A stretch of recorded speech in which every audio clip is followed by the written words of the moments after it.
Good afternoon, everyone. This is a beautiful Sunday afternoon. I'm going for, I guess they call it the Sunday drive. It is late in the afternoon, probably 3 o'clock, and I just thought I'd take out the bike, do some cruising, and enjoy this beautiful weather. We're not going to get too many more days of this during the winter, so I'm going to take full advantage of it on the bike.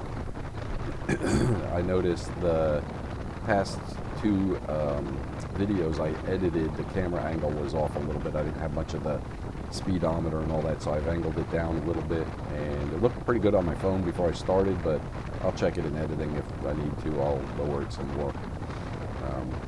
Down lower, it seems to add a good aspect to see the speedometer. But beautiful day. Look at that sunshine. Gorgeous. I am not just a fair weather, as you've seen in some of my videos, a rider. I like to get out and ride no matter what. You know, I use the bike all the time. So if it is going to rain or there's a chance of rain, I don't care. You know, I have a rain gear, you know, the frog togs in the front. And you just go and deal with it. You know, no big deal. I don't care. But I know a lot of guys are customizing their Rykers, and they're not very weather friendly. If there's a chance of rain at all, they don't take them out. To me, that's like owning a Corvette and only riding it on a sunny day, driving it on a sunny day. I'd rather have a more usable car that's a powerhouse, like a Mustang Cobra or a the Chevy Camaro SS or the Z28, I think it is, that they came out with. One of those that's an everyday driver, but crazy. If you're worried about getting it wet and dirty. But then that's also like some of these trucks that are four-wheel drive and never see dirt or snow. Really not sure. I guess it's just the status, that proves you're successful. But that's it. Not much traffic out on this Sunday. Hopefully everybody is already at where they're going and just enjoying this weather. But it is gorgeous. I'm just going around town. Like I said, I have no place to go. I might go to a coffee shop up here in the one section of town. But other than that, I really don't have a destination. I have a planned route, but it may change depending on what I see or what I feel. I do that with the bicycle a lot too. I have an approximate set mileage, and I rode some. Hold on, I got a red light. Let me edit this thing out. All right, I'm back. I'll cut that out there and edit. But yeah, same with the bicycle. I have a set mileage I want to do, say 15 miles, 20 miles, whatever it is. And I've rode so much around town here that, I know approximately within, 4 or 5 miles, what route to take, and that'll change. And sometimes I just don't feel like it. I'll get riding and I'll hit 10, 15 miles and I'm tired and I make a turn and head home. No set rules. If your body's just not feeling it, just don't do it. It just, unless you're in a training for something that's going to be miserable, like some of my races and running, it's going to be miserable. You got to fight through it because you're going to deal with that in the race, and you have to, work your brain. It's more of mental. And somebody commented in one of my videos that it's definitely mental, and he agreed. It's you definitely got to build your muscles up and get them from where they just won't be destroyed, but your brain will tell you to go into that comfort zone and quit or stop or whatever real quick. I mean, it has no problem telling you that. So you just got to fight through that. So that's a lot of the training. Here's Liberty University, one of the tunnels right here on the right-hand side, right there. I think we're going to head there this weekend, watch a hockey game. We like the college hockey. That's pretty wild. We don't have any pro hockey around here or pro football. Up in New Jersey, we used to go watch the Devils and then go to Giant Stadium, which was right there in the Meadowlands. So that was great. Every once in a while, we'd go into the city and catch the Rangers at Madison Square Garden. But it was much easier and cheaper to go to the Meadowlands and watch the Devils. Let me see here. The mall is up here on the right. And we got another red light coming up. I will edit this one out also. I don't know how long it's going to be, but I don't want to bore you guys with a red light and me rambling on. Hold on.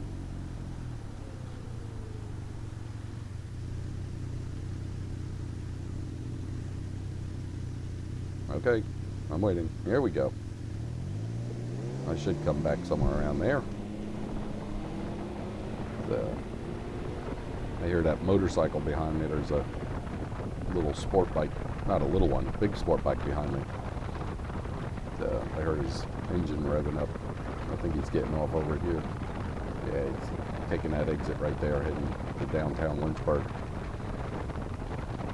This is Ward's Road. It used to be really popular, say, I don't know, 15 years ago, maybe 20 years ago. I mean, it was just Friday, Saturday night, kids would just cruise up and down this. You'd see everybody, they all knew each other from school, and, everybody just had a good time. They'd pull in these parking lots and just chat and talk, and there was really no trouble besides traffic. They would cause traffic, real bad. This road's already bad, but they would really, really cause traffic, and they didn't goof off and horse around.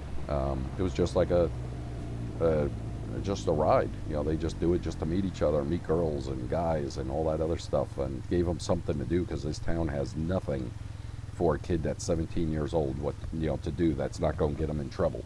It's pathetic. They'll boost and promote drinking and bars downtown for the adults and drinking age, but 17 or 18-year-old, I guess because they're not donating money to the town by spending money on liquor and all that, they don't care. They don't give them anything. There's no community hall or nothing where these kids can go and hang out. It's a real shame. So then they cracked down on that because of the traffic. People were complaining about Ward's Road. It's too restricted, and with all the kids and cars and all that. So now they go out and probably get in trouble and drink anyway underage. Sit in a field somewhere, because we get a lot of countryside here. But it's actually pathetic. If they don't contribute towards taxes and the town where they can take your money, they're not going to promote it or push it. That's just my personal opinion. You guys let me know, your town, if they have anything for 16, 17-year-old kids, even 18. Go out and hang out with the kids. Where are they going to go? To the movies? Those are expensive as heck. I showed that to my son the other day. We went and got a large drink, large popcorn. We shared the drink and popcorn and 2 movie tickets, and it ran us right at $50. So how do you expect a 16 or 17-year-old making minimum wage or just above, if that, go and do that, or take a girl there? I mean, $50, $50 for a date, give me a break. Okay, you go hang out in Dairy Queen or one of the ice cream shops. They're not going to tolerate it but so much. They want the parents and families in there that are going, run up a $30, $40 bill, not somebody that comes in there and buys a $5 or $6 ice cream. So it's just my opinion. It's what I see as I'm out on the town. It's not just hearsay and I'm just thinking or talking out my butt. When I go places, I look around and, because I have a kid that's 17 years old, and he's, I tell him, let's go out and do, this, or he's like, Dad, there's nothing for us to do, like as in kid-wise. There's a drag strip, but that's up pretty far away. And I prefer him and his buddies not driving that far. Once in a while they do some kind of mud truck thing here, or tractor pull, or something outdoors, and that's pretty cool, and I let them go to those that are around town here. The fairs are, real rinky-dink and kind of sketchy. He is not real interested in those, but the mountains look great out there. Beautiful. Awesome. So anyway, so I look, I watch, when we go out for ice cream or go here, different restaurants, and see how they act. They're in business to make money, and you get 3 or 4 kids in there ordering minimal on the list, they're not too pleased. And I definitely have taught my son to tip the waitress well, when they pay attention and provide a service. you pay them for that service. So I've been teaching them that. That's their job, is to provide that service. The same as when I go to work, I provide a service that I was hired for. And my tip or my pay is my paycheck. They don't get a paycheck, or very little, so they rely on their service. And just because you're broke or you have no money, it's not their fault. That should not go back on them. So don't go and don't order stuff if you barely have enough to eat, or don't do it very frequently. Because it's not fair to them if they're trying to do a good job and you're the one with no money. But yeah, so I'm trying to teach them that. And anyway, that's enough of that. Not negativity. I'm just trying to come up with a good subject, and it just seemed to hit on young kids. They just, nowadays, they don't really have much. They sit on their phones and chat that way, because where else are they going to go? Where are they going to hang out? When they're out with their friends, I tell my buddy, my buddy, I call him my buddy because he's my buddy. I tell them, look at these couple over here, or look at these guys over here. They're together, but yet they're on their phone. They don't even look at each other. I said, don't do that. I said, if you're home, get on the phone, talk to your friends, FaceTime all you want, because it's easier and cheaper than just going and hanging out. Hello, come on back over. I didn't know what lane to get in.